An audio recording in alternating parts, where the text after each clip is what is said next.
l'edificio, ci sono tantissimi morti, veramente qua la guerra sta distruggendo tutto.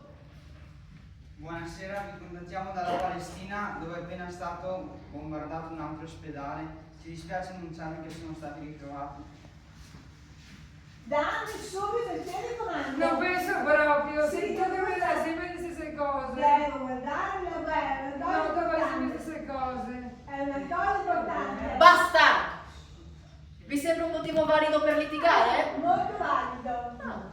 Perché lei vuole essere quello che vuole. Le cose importanti. Basta litigare, adesso non se ne può più. Sì, adesso troviamo un compromesso. Una volta la tiene una, una volta la tiene l'altra il telecomando, se no non si finisce più. Come è possibile pretendere la pace nel mondo se voi vi incavolate per queste sciocchezze?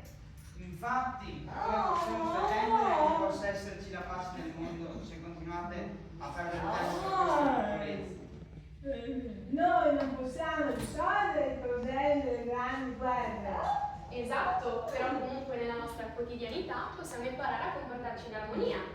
Possiamo guardare qualcosa che piace a tutti, per esempio un film d'amore.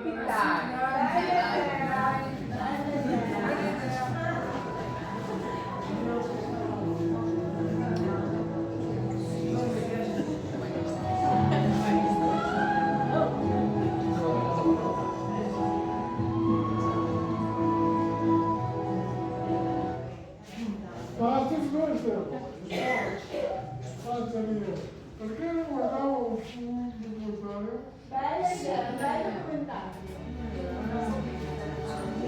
Grazie! Che meraviglia!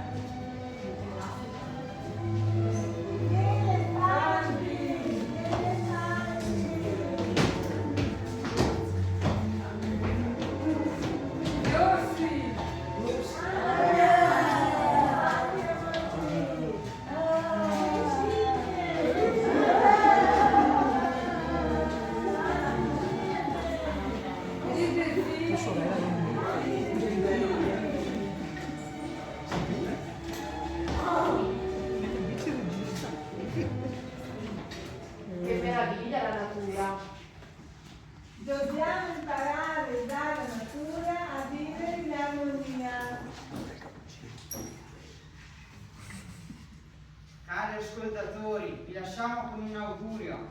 Il nostro augurio è di lasciarvi la nostra pace, nella speranza della pace nel mondo.